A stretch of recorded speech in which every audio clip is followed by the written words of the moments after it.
All right, now let's talk about your language because you have done a project on that, the language you speak in Benin. Yeah. So tell me more about it. What would be your project and tell me more about this language. Let's fall in love with this language. Okay. My language, as I said earlier, is Idacha.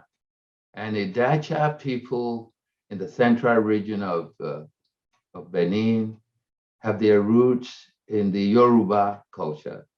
Um, some of them came from Oyo, from Egba, from Igbomina, from Abeokuta, from all over what you would call the Yoruba world.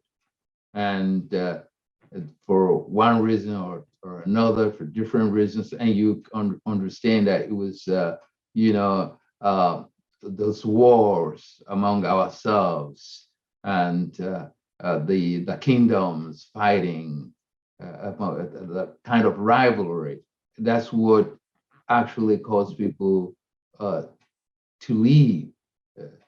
But most of them are now are still in Nigeria, but some of them left.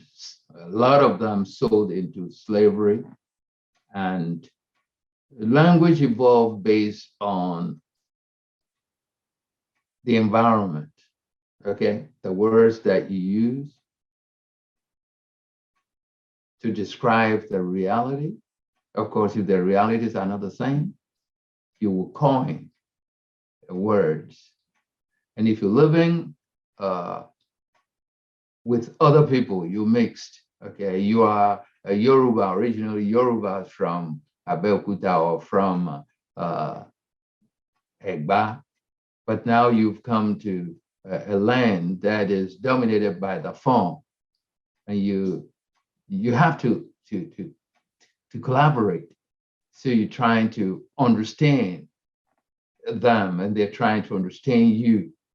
And natural phenomenon, which is borrowing, starts to happen. Okay, instead of using your Yoruba word because they don't understand it, you say that word and you say, oh, by the way, this is this word. Okay, and that word is, you go to the marketplace, that's what you hear most of the time. It is art penetrating your own language. Okay, and you happen to learn the phone, they happen to learn the Idacha, and the phone is borrowing from Idacha, the Idacha is borrowing from the phone. And people in Nigeria today will say, oh, Idacha is not pure Yoruba. That's why we call it the dialect. Even in Nigeria, there are several dialects of Yoruba. People in Abeokuta don't necessarily speak Yoruba the same way people in Ibadan do. Not necessarily.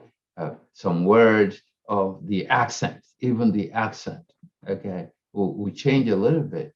And there will be some disturbances because if the other group is, one group is using a different word for the same reality, okay, referring to the same thing, you don't automatically get it, okay? So we have dialects of the same languages. So Idacha happened to be a dialect of Yoruba. When you examine it, you trace it historically, you know it came from Yoruba. It came from people who left Egba and came to the Dacha area in Benin on the other side of the artificial border called the Egbakoku. You see, they want to remember where they came from, and they named their market Egbakoku. And they name another market Gbomina, which is Igbomina. If you look at the map, the linguistic map of Nigeria.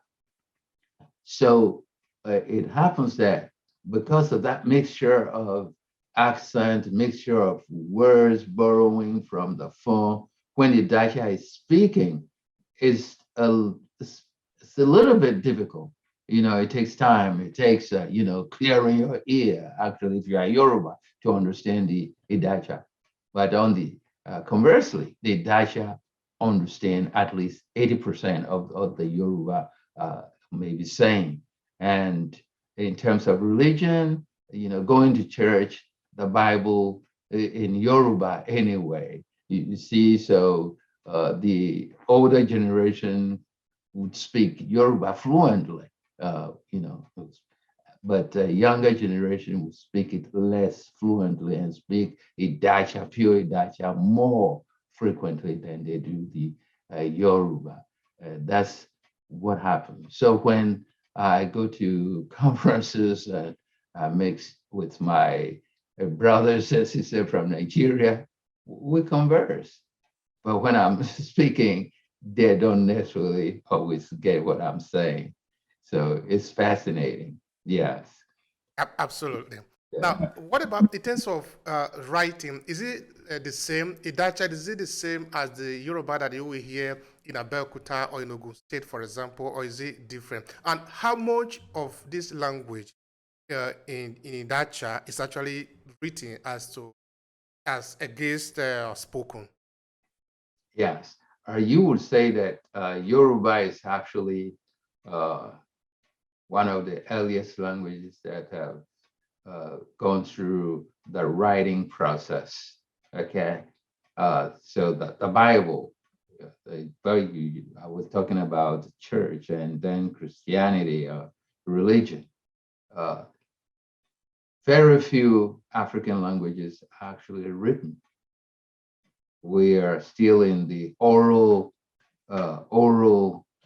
stage of most languages. They are spoken but not written. And of course, a language always begins with the oral, it's verbal. And later on, for the need to address the need of preservation, documentation, that's why writing was invented. Okay. But writing actually is as old as people who lived in the cage, because when you do archaeology, you see there are some rocks with some arrows, some carvings. It's already their way of leaving something behind, okay? Leaving language prints behind. So, but Africa, uh, invented its own script, own alphabet. But until now, very few languages do have their own script, their own alphabet. Okay, but some do have. But even the Yoruba is still using it's the Roman alphabet.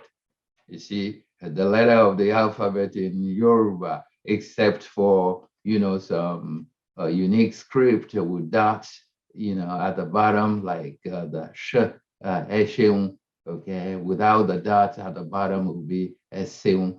Although even some dialects say eseun instead of esheun. You see what I'm saying?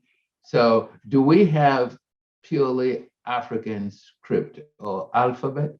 Some languages, Oromo, for example, some in Ethiopia, they have their script, would look like maybe Japanese script or Chinese script.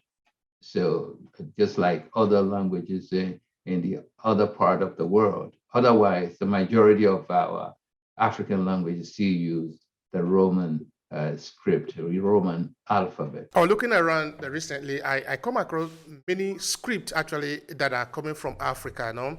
Yeah. There are quite many of them anyway, but I'm not going to go there. But my argument, I just brought that out so at least we can have a kind of a contest here in relation to what you're saying. Um, what does it really take to have a functioning script in African languages? Same, because in my language too, there is no script. The only script that we have is just like the one in Yoruba or in Benin or in that you have this Roman number. Sometimes you have a flesh on top, for example, like Odo, meaning a husband. No, you have O, then you have a slash on that. Yeah. That is O, which is different from O. You know, so but I mean, what will it take to have a script of your own for your language that should be recognized? Is this something that needs to be political, an individual? How do we manage to have it so that we can document the language? Because if it is not written, Yeah. it really risk be lost so Yeah, soon. that is correct.